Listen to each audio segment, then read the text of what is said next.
Good morning, everyone. I'm Dick Levinson.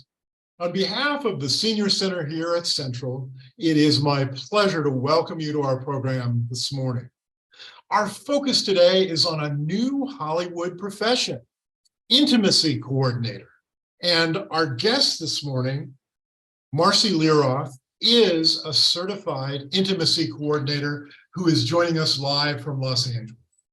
I'll be introducing her in just a couple minutes. But before I do, there's several points I want to touch on briefly.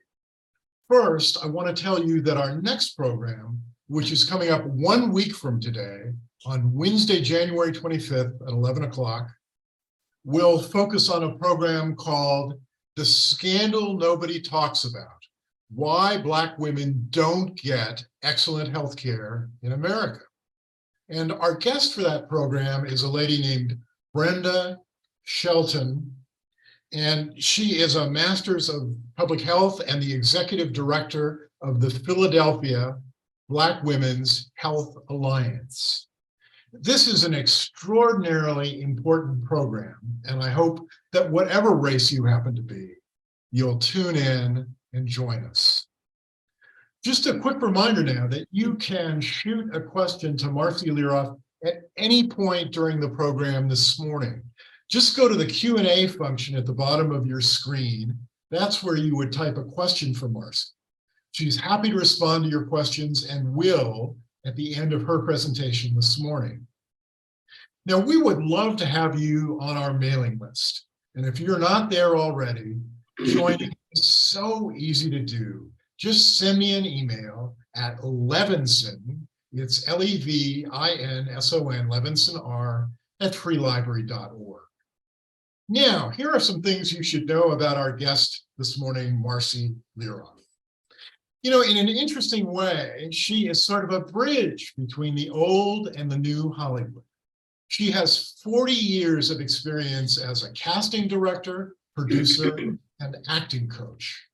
And, you know, as a casting director, she's been involved in the making of more than 60 movies and a number of very important television series. And when she decided that she was going to switch careers, she studied under the most respected person in a very new field, a lady named Amanda Blumenthal. And subsequently, she became the intimacy coordinator, or IC, on a major Starz series, Hightown. And for 2 seasons, she essentially lived on the set there. So it's now my pleasure to turn the program over to Marci. Hello, everyone, and good morning, and thank you so much for joining me today.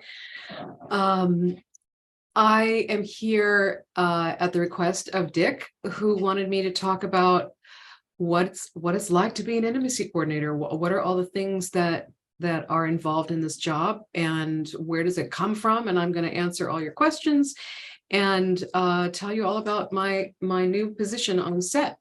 So first off, what is the job? What exactly does an intimacy coordinator do?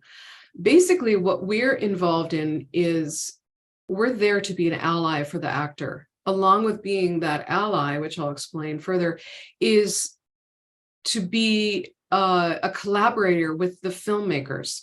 So I work with the actors to make sure that they feel safe, that they have given complete consent to what we're about to do, and to be there on the day in case there are any questions or any issues that come up. Along the way, I'm working with the director to help them see their vision come to life. Along the way, I work with the producers, the assistant directors, the cast, the crew, many different departments such as makeup and hair, wardrobe, which I'll go into further, but it's a job that covers many different areas. We're trained in mental first aid. You could have a scene where an actor, for one reason or another, gets triggered by something that happens. I've had a scene where an actor had kissed the other performer's earlobe, and it triggered the actor in a way that they were not prepared for. And I could see that they were really having starting to have a trigger response or a meltdown. And I'm able to go in there and help talk them off the ledge because of my training, which I'll go into further. So what did it look like before intimacy coordinators? We have been doing this. We have been around since roughly 2017, the end of 2017. Coincidentally or not coincidentally, we really started towards the end of 2017 when the MeToo era started raising its ugly and vital head. And we started because of a show that was on HBO called The Deuce, starring Maggie Gyllenhaal. And one of the actors on the show, named Emily Mead, came to the producers as they were going into season 2 and said, "We don't feel comfortable coming back."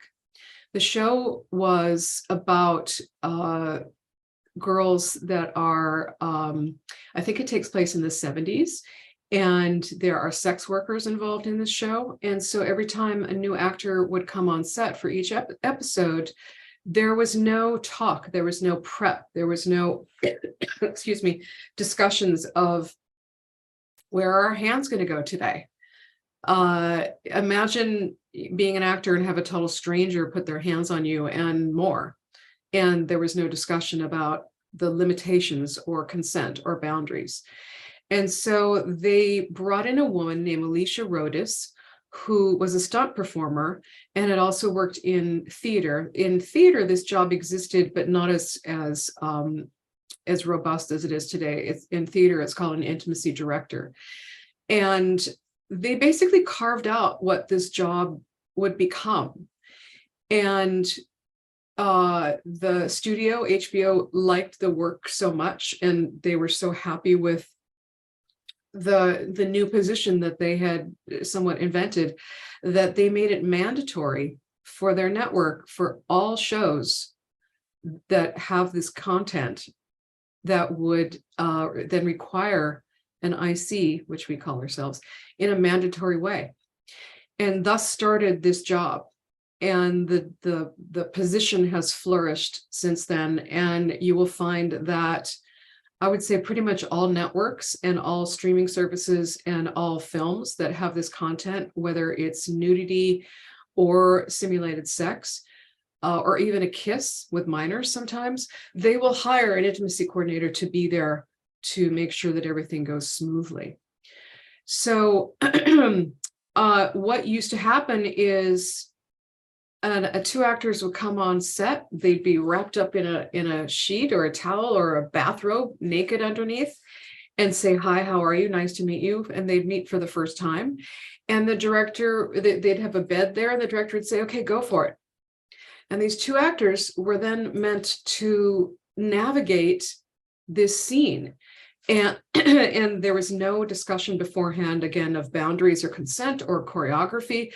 We think of ourselves as stunt coordinators for intimate scenes. It's a very, very similar job with a lot of different nuances, but imagine performing a stunt with another actor, let's say a fight scene where there will be, there will be people throwing punches, and the other actor doesn't know when it's coming or how it's coming or the intensity that it's coming with. People will get hurt. And so this is really the first time, I think, in our business that the business started listening to performers about their mental health, their psychological health, because it's not just about your physical health. Because I've seen actors who were in a scene 20 years ago and they're still talking about how they were traumatized. For instance, recently there's a case that was filed recently where the actors from Zeffirelli's Romeo and Juliet have filed 50 years later for sexual abuse. And it turns out that these two main actors were minors. They were 15 and 16 years old. And the director said that they could be wearing flesh-colored underwear during a simulated sex scene. And then on the day, he said, no, I need you to be totally naked or the film won't work. The whole future of this film is predicated on this one scene and it's all up to you. He literally told these two minors this. And so he also promised them that we won't really actually see any body parts.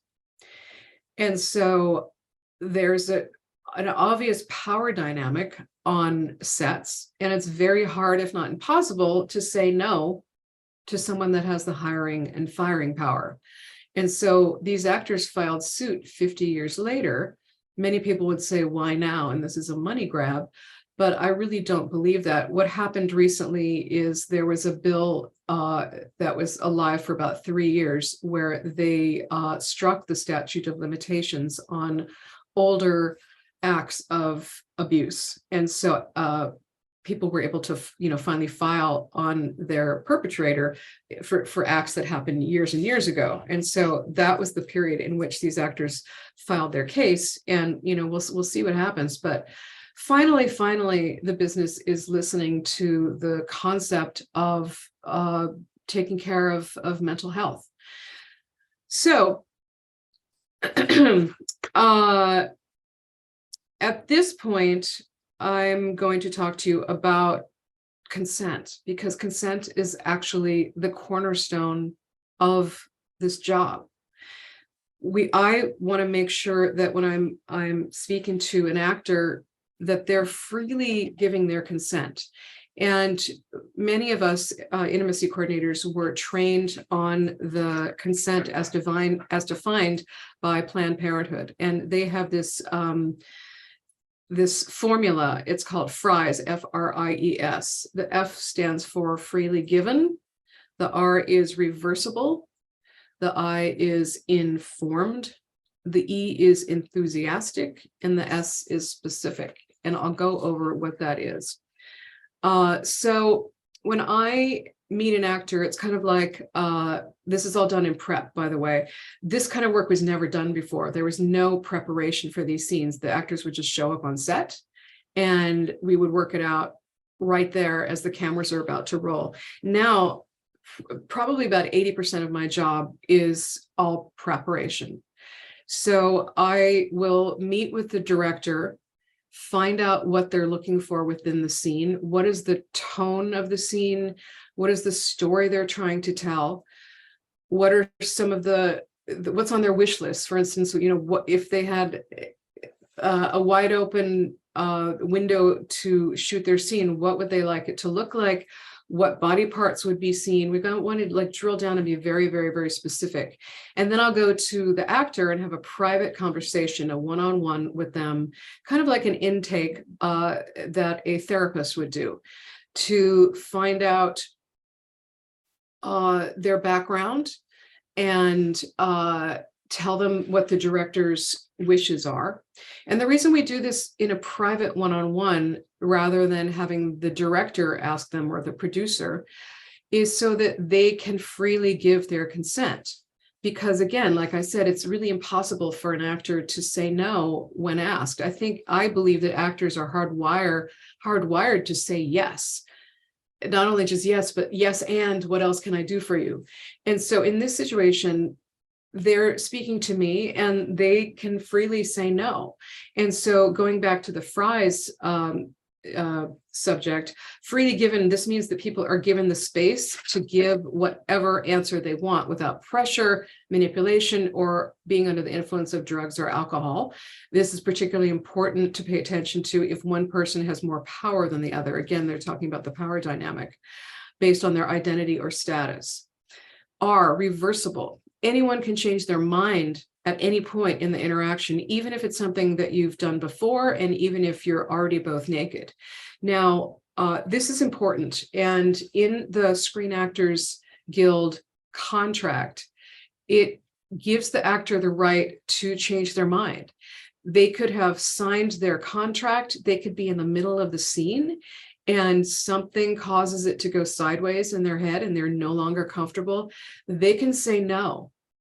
And with the intimacy coordinator there, we can then try to discuss a workaround. We can compromise, something that will make them comfortable so that we can continue shooting.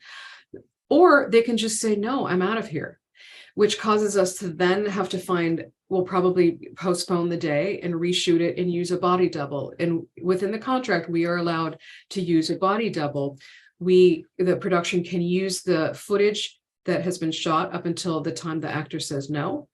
And then the body double can only do what the actor has signed on to do. So the body double can't come in and misrepresent the actor's wishes and do some crazy stuff that they had never agreed to.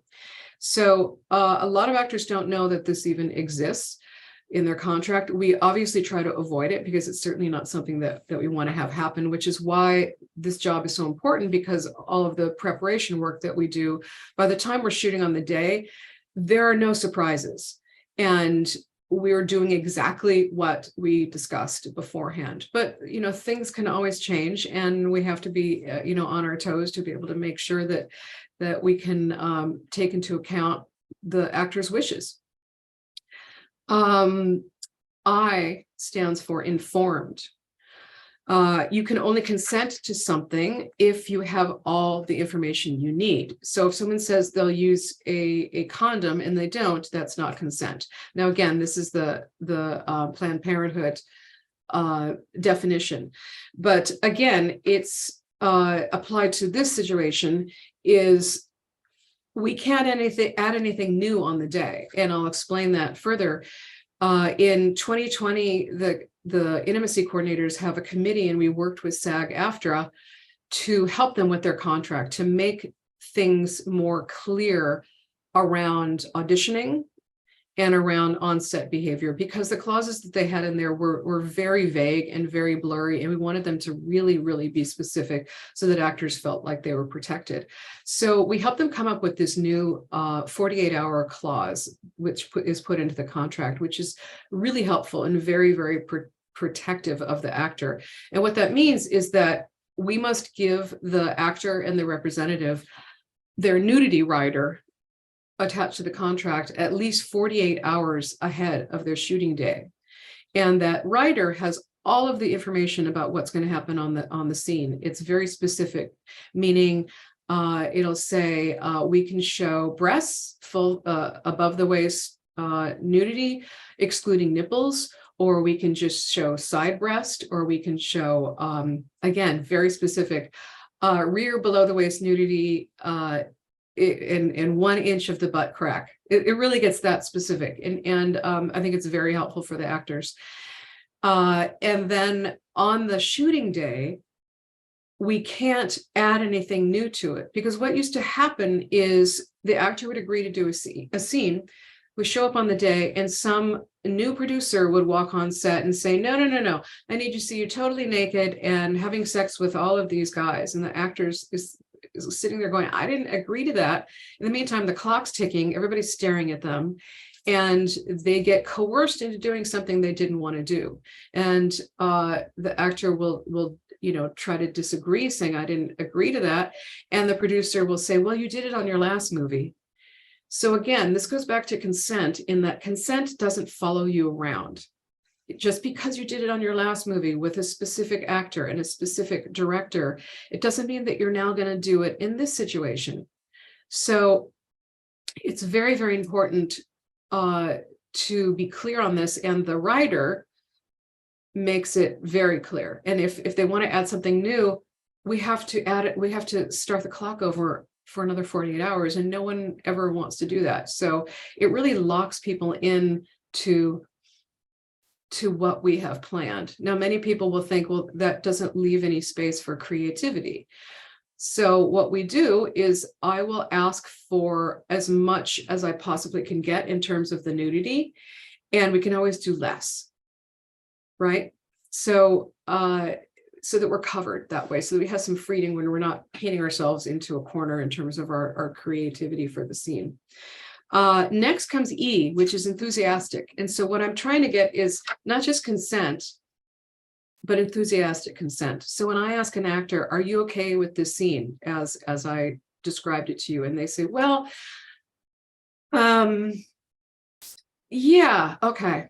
And I always do this either in person or through Zoom so that I can see their face and see their reaction, because that's not enthusiastic consent. I'm going to take that as a no.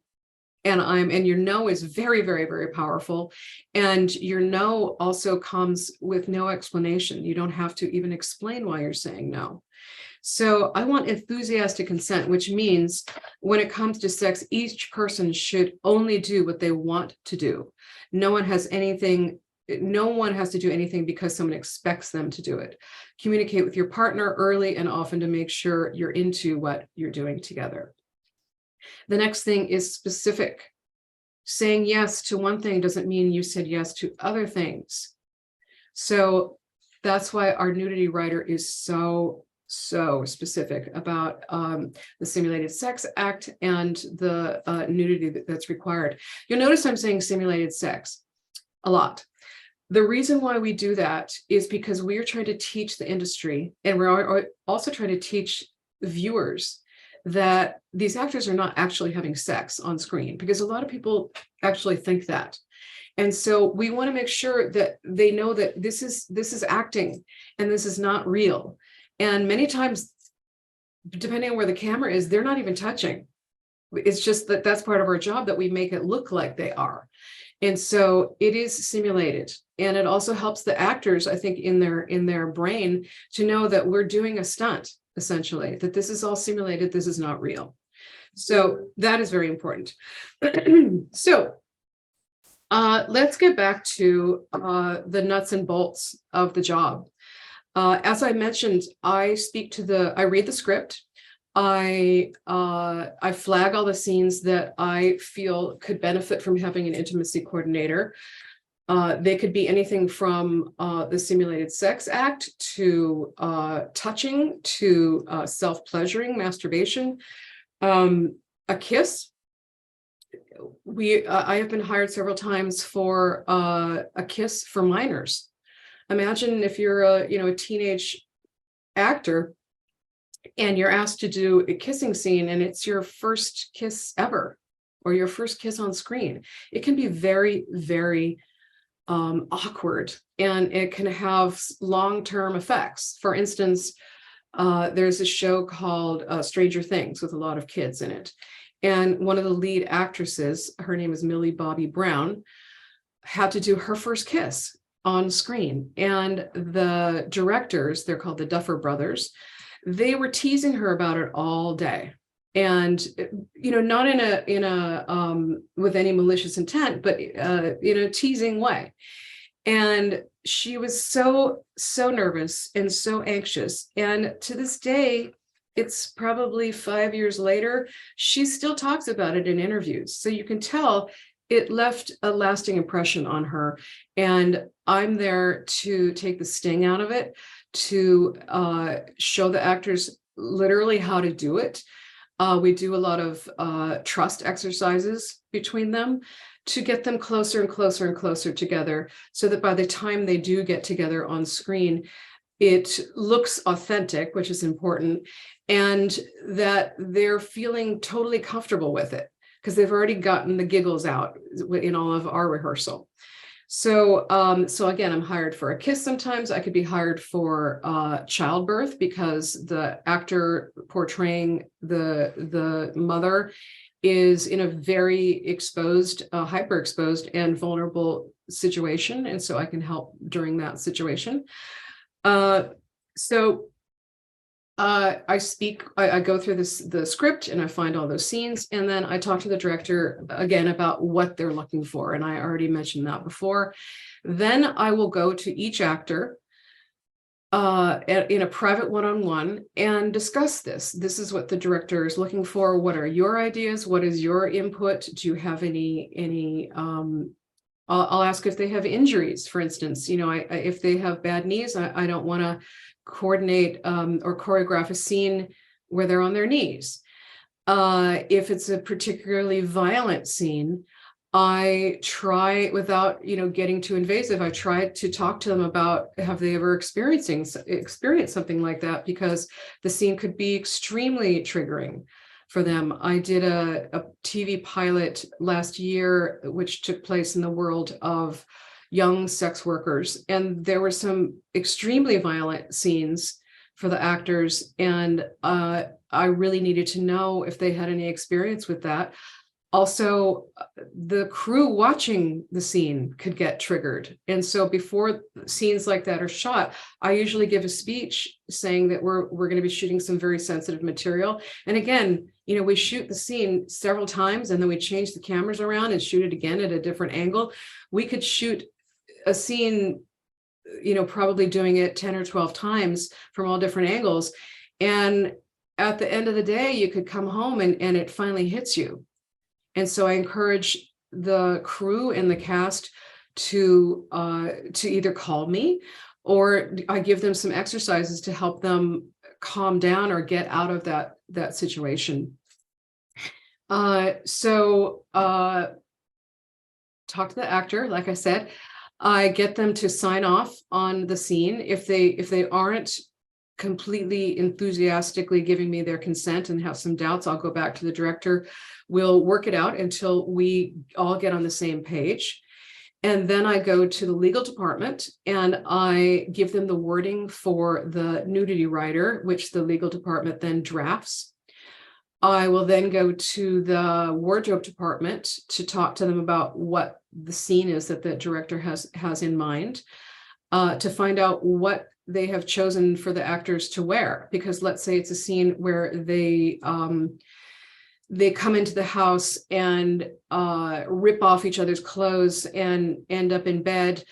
If let's say the female performer is wearing tights, that's going to make a huge difference in the scene in terms of them ripping things off. And so we'll try to, make sure that each other's department knows what the scene calls for, so that they're going to make it as fluid as possible.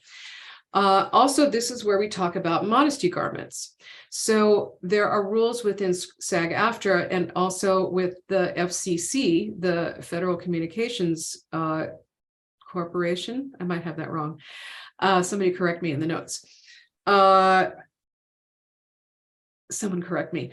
Where you can't have genital on genital contact. And so there must be some fabric in between them, a barrier of some kind. Sometimes padding is used. And so I will talk to the costume department about what is needed. And for each person, it's different depending on what the scene is and what we're going to be doing. And then I'll talk to hair and makeup to make sure that they understand what the scene is. What else can I tell you? I think that's it in terms of, oh, yes. Okay, so let's say we're doing a scene and the male performer we're going to see his penis. Now, again, the FCC is involved here because we are not allowed to show an erect penis on screen. That would be considered porn. We're allowed to show a flaccid penis. And so anytime you're seeing an erect penis on screen, it's a prosthetic. And believe me, they look amazing. They look very, very real. And so we have a special effects house. Sometimes it comes through the makeup department that builds these prosthetics. And so I need to let them know about 5 or 6 weeks ahead of time that we're going to need one. They're very expensive. They could be up to $3,500 to build one and fit on the actor. And I need the actor's consent to actually use it and wear it. Let's say we're using a double and we're taking a double actor, meaning not the real actor, but someone standing in, and they're wearing the prosthetic. I need to have a nudity rider for that person as well. So it's all very, very detailed and very covered. So that's mostly the prep. And then I'm also available in case any anything changes or anybody has any questions or fears or doubts. Sometimes we'll do rehearsal beforehand. That's very rare because we usually don't have the time or the money, because the actors would have to be paid to come in to do the rehearsal, and anybody involved in the rehearsal would also have to get paid for another day. So generally we do the choreography on the day, meaning right before we're about to start lighting. So when we do get to the day that we're shooting, I come in and I immediately go to the actors to check in with them to see how they're feeling, because I want to get their consent again. Because even though I got it 3 days ago, it doesn't mean that they're still going to be feeling that way on shooting day. I check in to see if they're comfortable. Usually we've talked the scene through so much so that by the time we get to the shooting day, they're so comfortable with it and really ready to shoot, because they're so informed and they know what's going to happen, so that they're able to sit back and just do their work, because they know that there's no one's going to spring anything on them. They know that they have another set of eyes on them, because I'm going to be there watching out for them. On the day when we're shooting, I am on set.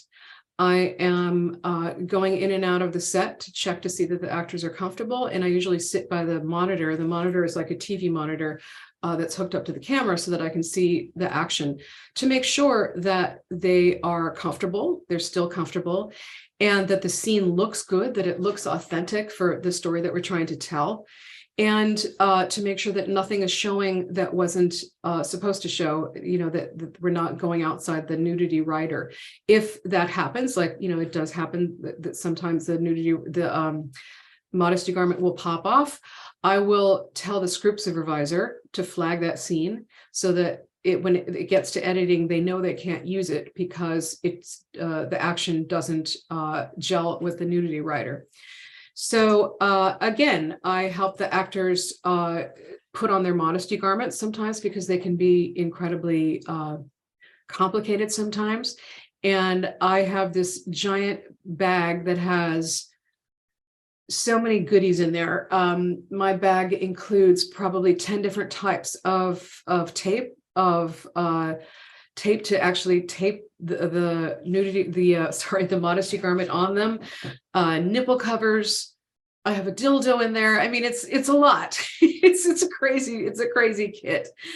And so I get the actor ready, and then go to set. And I'm also there to ensure that we have what's called a closed set. And what a closed set is that only the essential personnel is going to be on set, so that we don't have, suddenly 100 people show up that day because we're doing a simulated sex or nude scene. And the essential crew is probably more than you would like, but it's the director, the assistant director. I usually have the heads, the department heads, like the makeup and hair, department heads, able to watch the monitor to make sure that everything looks good and there's continuity. The sound person, what else? The person that's literally holding the mic. And then there are monitors all over the set so that people can watch and do their job. And so what I make sure is that all of those monitors are covered with like a little tent over them, so that no random person can just be walking by and watching the monitors. So this makes the actors feel very safe and protected, and that it's more private than most scenes are. And then I am just there to, again, make sure the scene looks really authentic. I will pop in and out of the set, giving them breath mints or helping them adjust their modesty garment, giving them direction about, let's say it's a scene of oral sex. And so we basically cheat it, meaning there's really no, how do I explain this? There's really no contact. It looks like it, but there really isn't. And so a lot of it has to do with where the camera is and how we can mask that action. And so sometimes, because we cheat it, like many times we'll have two actors on top of each other, we don't want to have genital to genital contact. We'll cheat it so that one actor will maybe go an inch or two this way, but sometimes it looks like they're not even connecting.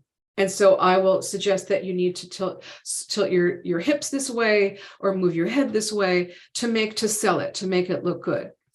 And also I'm there to make sure that the actor continues to look good. I think both men and women are kind of vain, and they want to make sure that their body looks good and they're in an angle where everything looks as good as it possibly can be, unless the scene's supposed to look really messy and raw.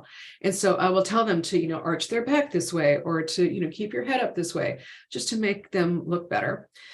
And basically that's it, except that I do a follow-up. So I will usually talk to them the next day to make sure that everything went well according to their expectations, and to learn if anything I could do better the next time. Another thing that's really important, like I mentioned, these violent scenes, I teach the actors how to what I call de-role, meaning get out of their role, because actors are like sponges in a way, and they kind of like rip open their hearts to show you the inside and how vulnerable they are. And you can very easily take that home with you. And it can be very, very dangerous psychologically to be walking around like an open wound. And so I give them exercises and rituals and things to do that helps them get out of the character. Many times it's as simple as taking off the costume and getting into something warm and comfortable and soft, or even like rubbing scented hand lotion on their hands, just to take them out of that mindset. There's meditation, there's, taking a hot shower or a bath with the intention, setting the intention of getting back in your body. And so it's my training in this job has a lot of a very robust reading list, and a lot of it is a lot of psychology, which is very interesting. And again, we're there to protect the actor physically and mentally as well. All right, then. So I think you've gotten what my day looks like. Let me talk to you about, hold please. So someone has asked me once, how do I make a simulated sex scene look authentic? So as I mentioned before, depending on where the camera is, there's so many different ways to fake it. I had a scene with a male and female, with her giving him oral sex. We had the camera behind her head, and she was probably this far away from his genitals, but because of the movements and the way her head was moving, and the way where the camera was, looked incredibly real. So again, many times what you think you're seeing, you're not really seeing. I get a lot of inspiration by watching movies and television that have these scenes. And what I do is I turn the sound off so that I can really, really drill down and really analyze the scene, because the score and the sounds are a little distracting for me. And so I can just really watch what the movements are. You can sell a scene, actors can sell a scene just by their breathing. And, you could have a close-up on their face, not show any body parts, and see them being aroused or coming to orgasm. And it's all acting. It's all, breath has so much to do with it in terms of the physiological changes that your body goes through, that you would normally go through. So it's all of these details that make it look real, that you wouldn't really think of. So this job, again, it's new-ish. We've been doing it since 2017. I'm pretty sure that most every project worldwide, by the way, we have intimacy coordinators all over the world. Every project is using them. And so but we're still extremely misunderstood. There still is a lot of pushback coming from directors, some actors. I'm usually finding that it's the less confident person that has problems collaborating. There's a lot of misunderstandings about what this job is. Some people really feel like it's the sex police, that we're there to just say no to things, or that we're HR, that we're there to, make sure that everything is going according to plan, and that we're there to report and file claims. And again, we're there as a coordinator, we're there as a department head, just like every other department head, the production designer, the costume designer. We're there to collaborate with the filmmaker to help them make the scene as good as it can possibly be. So at this point, I'm going to break for a second while Dick gets his questions in order. I understand that maybe some of you have asked some questions, and I'm happy to answer them. Yes, Marci, we have some excellent questions from the audience. To bridge on some topics you were just discussing, let me group a few of them together. Allison Bagnall asks, you mentioned your training. It's so complex. How did you train for this, and for how long? And an anonymous attendee also asks, what kind of training or certification is involved in becoming an intimacy coordinator? Very good question. So I trained in 2019 for about 4 to 5 months with a woman named Amanda Blumenthal, who was the premier intimacy coordinator in Los Angeles. Again, this is a new job. It's still kind of the wild, wild west in terms of training and certification. And there are many people that are coming on board that are waving a wand over their head saying, I'm an intimacy coordinator now, and they really do not have the proper training. So SAG-AFTRA has gotten involved. They, in fact, may take intimacy coordinators into the union. They're going to be negotiating for us to possibly come into the union because they also represent stunt coordinators. So it's a very similar job. And so SAG-AFTRA has now gone through all the training companies in the United States and in parts of Europe, and they have given their approval of a few of those training companies. They've also started a registry for intimacy coordinators that qualify for it, which means you have to have work on major production for a certain amount of hours to get on the registry. And I myself am one of about 30 people that qualify for that. So, as I said, a very robust reading list from this one book that really floored me called The Body Keeps the Score. And it's really a lot about trauma and how growing up with trauma or having traumatic experiences land in your body. Again, because this helps with us with our training to be able to see when someone is melting down and having a problem and trying to help them get out of it. We talk about one thing that is very important, I have to say, about this job is that you have to have had on-set experience. This job doesn't really teach you, at least the training, doesn't really teach you your on-set etiquette. It's a very different world being on set. And if you don't have that experience already, you probably wouldn't make a good intimacy coordinator, because there's so many subtle things that happen when you get on set that you really kind of need to know before you even think about doing this job. So I would take class, I think it was one day a week for about 4 or 5 months, plus a lot of extra studying. And we learn all about the camera and how to do the choreography so that it makes sense. I'm sorry, I'm blanking now because this training is so huge and it goes in so many different directions. But we learn about, each job on set and what they do, which I think is really important. It's a lot. And I don't think we even have the time to go through the rest of it, but basically that is it.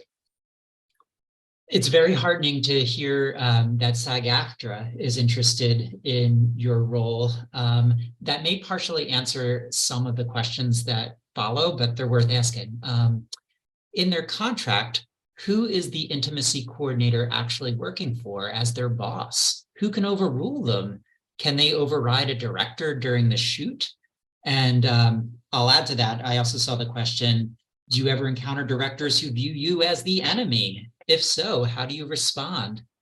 And then sort of the last part of this complex question, Bonnie Zetik also asks, to what extent does the intimacy coordinator get involved in the hiring of actors? I'm thinking that if actors are appraised before being hired of scenes in the script, the actor may not even want the job.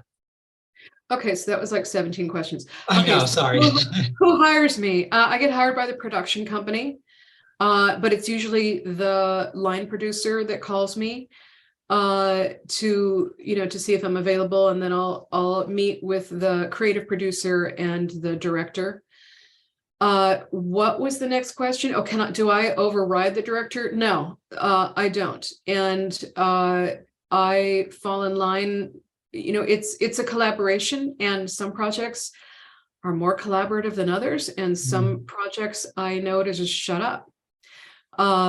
Recently, for instance, I did a TV show where it's a different director every episode. And so I had done several episodes, and then a new director came on, and she didn't want me in the rehearsal. And I said, well, typically that's why I'm here, because we haven't really talked to the actors about what you want to do. You haven't told me what you want to do. And the actors want me there. And we went back and forth, and finally she threw her hands up and said, fine, you can be there, but no discussion. Meaning, I'm not meant to speak. So it was a very stressful shoot. She wouldn't speak to me. I was giving her messages through the script supervisor, because there was lots of continuity problems with the way she choreographed the scene, and the scenes were not going to match if they didn't fix the continuity. And she got me fired. And this was a guest director. So she went to the executive producer and complained about me, and they didn't bring me back. Now I've been in this business for, long time, and I've never been fired from anything. And so is there pushback? Yes, absolutely.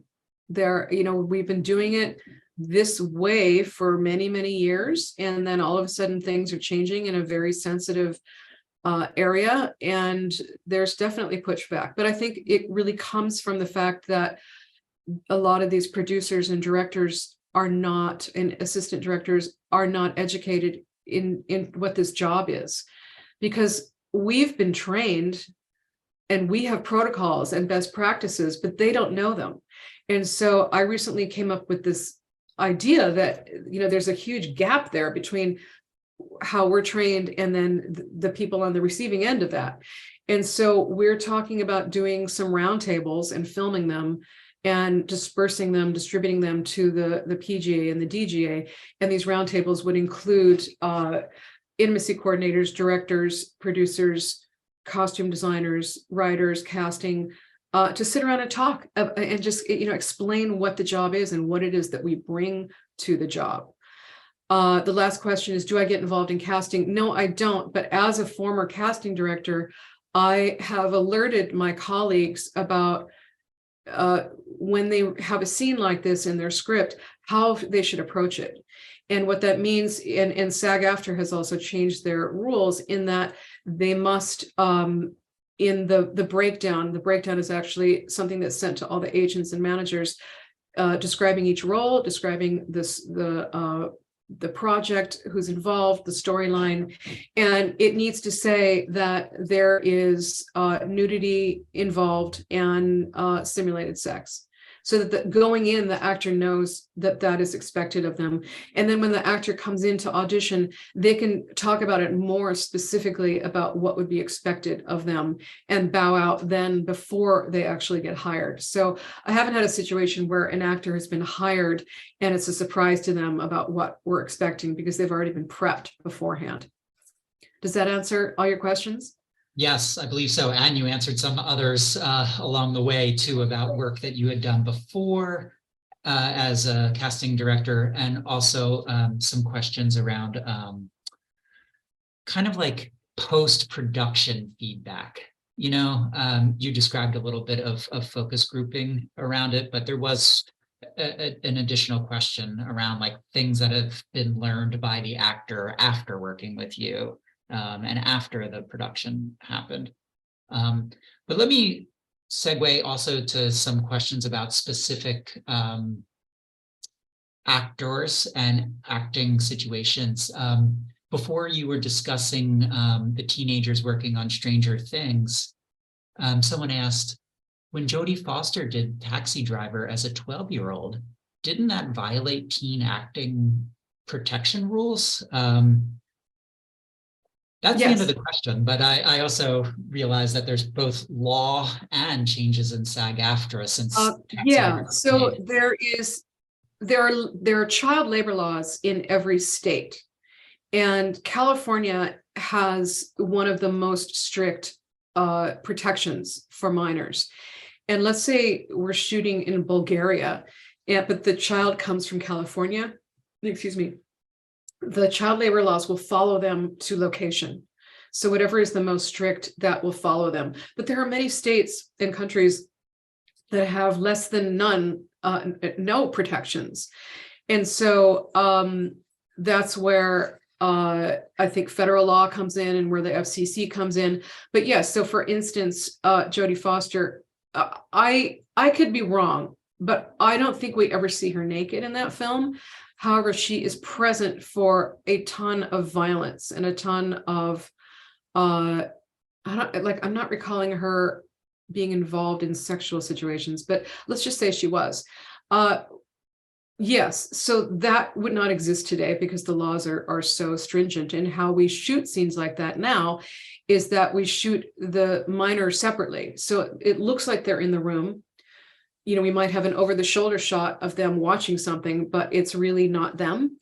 And then we'll shoot their reactions separately, so they're not actually in the room where this sex is taking place or where this violence is taking place. For instance, another example of that is this movie Blue Lagoon with Brooke Shields and Chris Atkins. There was a lot of nudity then, and they were minors, and that would never happen now. And Madeline Pierucci asked, I am remembering the words of Rosie Perez after her role in Spike Lee's film, her trauma in having had Lee apply ice cubes to her nipples to enhance the look of the highest sexual excitement, and having this stunt repeated or discussed repeatedly as if she were just a blow-up doll. Do you know this story? I remember it because and coincidentally, she's a friend of mine, and I also coach her as an actor. And so, yeah, I know this situation very well. I also produced a film that she was in, so I know her very well.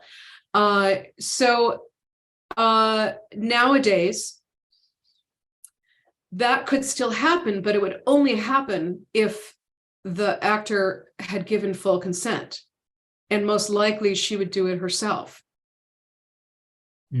So it wouldn't be something that she's subjected to or surprised or ambushed into.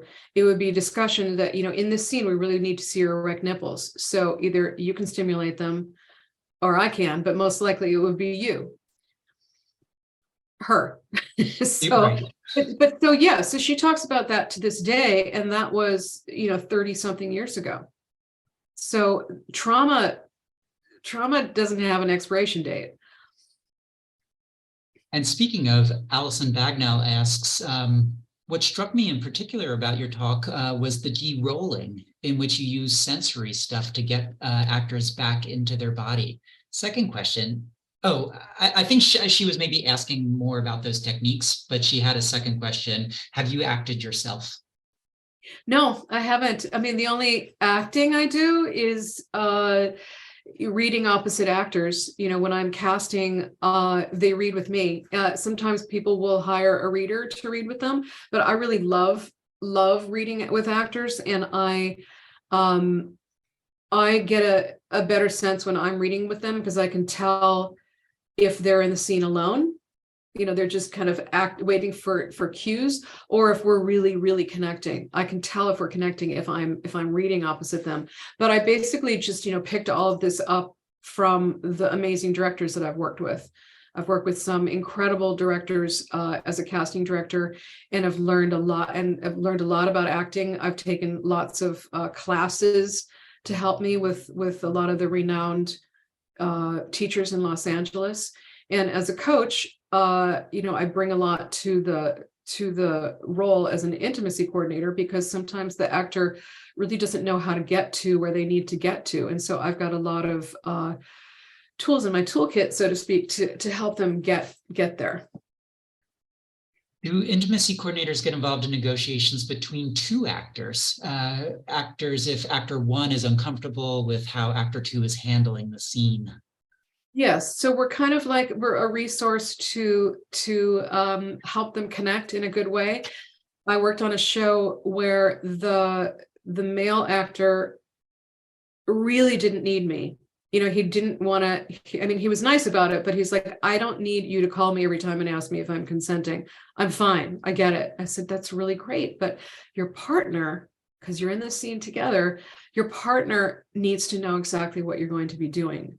And your partner wants to account for every beat of this scene, because she is nervous about this. And so she knows about it ahead of time. Then it's going to make the scene so much better for both of you. So yeah, I work as a bridge to bring them together. Absolutely. That happens all the time.